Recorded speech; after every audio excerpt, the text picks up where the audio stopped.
Hi hello, എൻ്റെയും എൻ്റെ കുടുംബത്തിൻ്റെയും വക എല്ലാവർക്കും ഹാപ്പി വിഷു. എല്ലാവരും വിഷുക്കോടിയൊക്കെ എടുത്ത് അടിപൊളിയായിട്ട് വിഷു ആഘോഷിച്ചു എന്ന് കരുതുന്നു. എൻ്റെ ഒരു വിഷുക്കോടിയാട്ടോ നിങ്ങൾ ആദ്യം കണ്ടത്, വെള്ള കളറ്.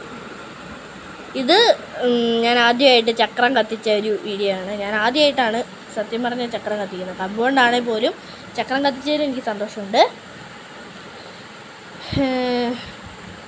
ഈ ചക്രം നിലച്ചക്രം എന്നാണ് കേട്ടോ ഈ പടക്കത്തിന് ഞങ്ങൾ പറയുന്നത്. നിങ്ങളവിടെയൊക്കെ എന്നാ പറയുന്നത് ഒന്ന് കമൻറ്റ് ചെയ്യണേ. ഇത് പൂത്തിരി. പൂത്തിരിയുടെ പേരെന്നാ നിങ്ങൾ പറയുന്നത്?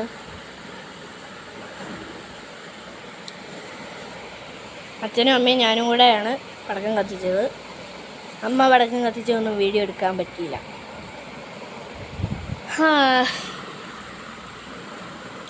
നിങ്ങളിനി ഞങ്ങളുടെ ഈ ഒരു വിഷു ആഘോഷം കണ്ടു രസിക്കും.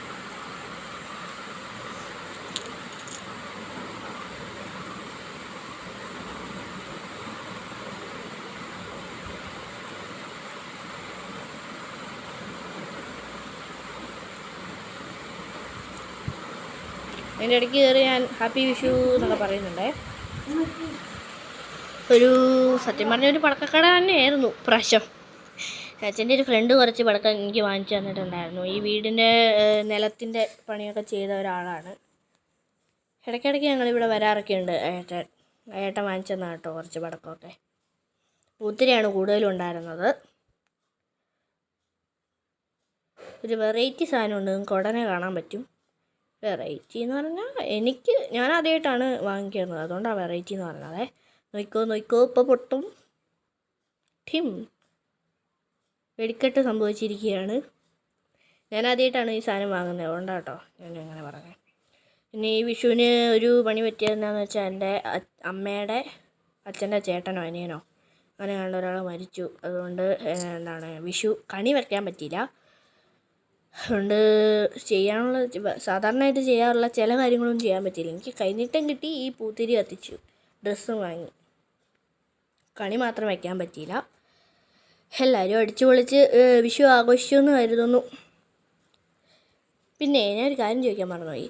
നിങ്ങളുടെ ഡ്രസ്സിൻ്റെ കളർ എന്താ? വിഷുവിനെടുത്ത ഡ്രസ്സിൻ്റെ കളർ എന്താ? ഒന്ന് കമൻറ്റ് ചെയ്യണേ. പിന്നെ ഈ പറയുന്ന പടക്കങ്ങളുടെ പേരും ഒന്ന് കമൻറ്റ് ചെയ്യണേ. ഞങ്ങൾ കോട്ടയംകാരായതുകൊണ്ടാണ് ഈ പൂത്തിരി നെൽച്ചക്രം എന്നൊക്കെ പറയുന്നത്. ഈ പാലക്കാട് ഭാഗത്ത് വേറെ എന്തൊക്കെയോ പേരുകളൊക്കെ ഉണ്ട് ഇതിന്. ഞാനിവിടെ വന്ന സമയത്ത് പല സാധനങ്ങൾക്കും പല പേരുകളായതുകൊണ്ട് തന്നെ പാലക്കാട് വന്ന സമയത്ത് എനിക്കെന്നല്ല എൻ്റെ അച്ഛനും അമ്മയ്ക്കും ഒക്കെ ഭയങ്കര ബുദ്ധിമുട്ടായിരുന്നു. ഒന്നും മനസ്സിലാവത്തില്ലായിരുന്നു. ആക്കണ് മൂക്കണ് എന്നൊക്കെ പറഞ്ഞിട്ട് എനിക്കൊരു പിടിയില്ലായിരുന്നു. എന്നാൽ പിന്നെ ഞാനങ്ങ് പോട്ടെ. എല്ലാവരും ഒന്ന് സപ്പോർട്ട് ചെയ്യണേ. ഹാപ്പി വിഷു.